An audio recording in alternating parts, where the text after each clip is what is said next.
Hello, I hope you're well. I'm so excited to announce that the book club is finally back. Tay Bookclub is back, and I have chosen a book for June. This is a book that came out in the 90s that I've never read anything from the author before. It was completely blindly seeing it in a bookstore and buying it, so I hope we are all going to love it. I have read into the book a little bit so I can give you a bit more context of the writing style and different stuff. So if you want to take part in the book club, it's basically very simple. Read the book before the end of June, put a comment down below or put a comment on my Instagram or your own Instagram post and tag me with the hashtag Tay Bookclub so I can see it, and I will read it out loud in my book review video. So once I have read the book, if I have loved it, it might be a great review. If I've hated it, it might be really ranty, and then at the end of the video I will read out your comments and give my commentary on your comments. And I love that bit of it because there are so many things that you point out that just I completely forgot about or didn't see the symbolism within it, and I just feel it gives the book review so much more depth because I'm just one person giving my personal opinion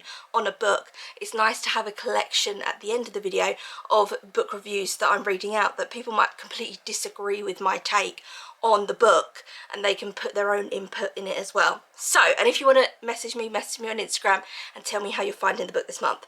So this book came out in 1996. I haven't read anything from the author. This is Penelope Lively's Heatwave. I got this, I saw the cover in the bookshop and was like, stunning. This is a Penguin Modern Classics edition.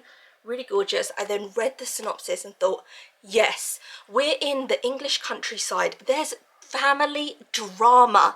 It erupts into a violent, startling climax. Yes, that's my kind of book. It's going to be like gossipy, I feel. We're going to find out about how they feel about each other, and they're all pretending to be really nice, but really there's a lot going on underneath the surface. So the plot of the book is quite simple. It's about a woman called Pauline. She is in her 50s and she owns 2 cottages in the countryside, and they are adjoining, and normally she spends the summer in one of the cottages and rents out the other cottage, and she only spends the summer in these cottages. They're just holiday homes. But this year is going to be different. This year in the adjoining cottage, Pauline will be there for the summer, and so will her daughter. And her daughter has an 18-month-old son called Luke, and her daughter is married. So they'll all be there in this tranquil English summer, spending it together, bonding as a family. Oh no, oh no. So Pauline, who is in her 50s, doesn't really like Teresa's husband. So I've read into it like a tiny amount, and you can tell straight away. And it does say on the back. So Pauline, it's reflecting upon her own lives, and she's a 50-year-old woman and she's not romantically with anyone at the moment. She's then looking at her daughter, who's 29 years old and has an 18-month-old son, and her daughter has married a man who is much older than her. He is 44. And so she's looking at Maurice, this much older man who's married her daughter and had a child with her daughter, and he doesn't have any other children. The child just kind of happened to him, it says at the beginning. He wasn't really expecting that he was going to go on to be a father, and so he's not the most attentive father in the world.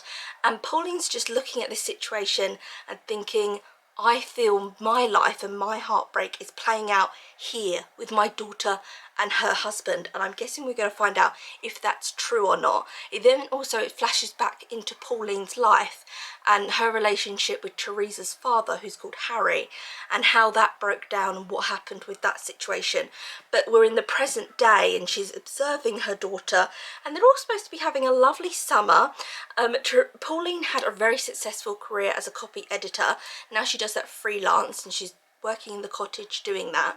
Maurice, he is a successful author of history, eccentric history, weird history books, and he has decided we will all spend the summer together in the cottages this year because I need some time to work on my book. And obviously, you know, Pauline is like, great, I get to spend time with my daughter and my grandson, that's fine. And so he is going back and forth to London he's working on this new book that maybe is going to be turned into a TV series. So he has to make sure this book is like the most perfect book he's ever written. There's a lot of pressure on this book because it could be turned into a TV series if it's good enough, if there's enough interest. So he's going back to London and talking to his editor about it, and then his editor is coming to the cottage as well, which I've read into it but I haven't got to that bit yet. and so his editor is like weirdly involved in this as well. And then Pauline is just observing the situation, the relationship between her daughter and son-in-law, and reflecting it back upon her own past relationships, and feeling that her daughter is kind of hurtling towards heartbreak like she once was. Oh, the gossip, the drama, the scandal. And then she's very tense with Maurice. So I'm like a tiny bit in. I'm on page 20, so I'm like a tiny bit in. But you can tell there's a tension between Pauline and her son-in-law, Maurice, that she's just very kind of like sharp with him, but they're all very nice. Like, there's no arguments have happened. They're all being very nice to each other, very pleasant. They think they can spend this summer in these cottages. They're together, they're joint. And when they both open their windows, so Pauline opens her window and then Teresa and Maurice open the window of their cottage, you can hear what's being said in the cottage next door. So I'm guessing there's going to be some eavesdropping, which is setting us up for that, hopefully, which I love, a little bit of eavesdropping within it. And she's just kind of observing, but she's feeling disaster is on the horizon, and I want to protect my daughter from this disaster. And the disaster is Maurice. It's damn Maurice. And we're all very nice, but you can tell there is a burning hatred under the surface. I love those kind of films as well, where everyone, it starts off, we're all having a lovely summer together in the holiday home, and then by the end someone's dead. Like, I just love those films, how everything just like hurtles out of control. That's why I love Poirot, because it'll be like, oh, it's a family reunion, we're all going to like the country house to see our old aunt, and then all of a sudden like the cousin's dead, and then the aunt's dead, and then Poirot's there just as a special guest, and he all of a sudden's like, well, my holiday's ruined, I might as well do the murder mystery here. That's what I'm not thinking there's going to be a murder in this book, but just this kind of everyone observing each other, and her kind of looking at the situation and being like, this is all a bit, it looks nice, but it's not underneath. The foundations of this family, they're rotten, they're trampled upon. And I love the writing style. The writing style is so descriptive, and it's so descriptive of the English countryside. So if you're looking for something with really such fine detailed description of the crop fields and the landscape, and the cottages are these old stone buildings that have been there forever, but the inside of them has kind of been gutted and modernised by Pauline and her family. And so she's talking about her mother died, Pauline's mother died, so that's how she was able to buy these cottages.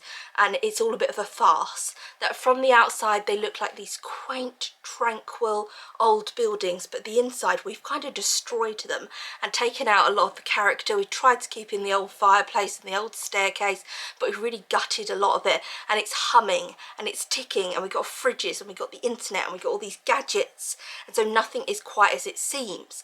And so also relating that to this marriage that she's observing between her daughter and this much older man, and she's also looking after and spending time with her grandson. Loving it. I really enjoying the writing style so much. If you love descriptive writing, this is for you.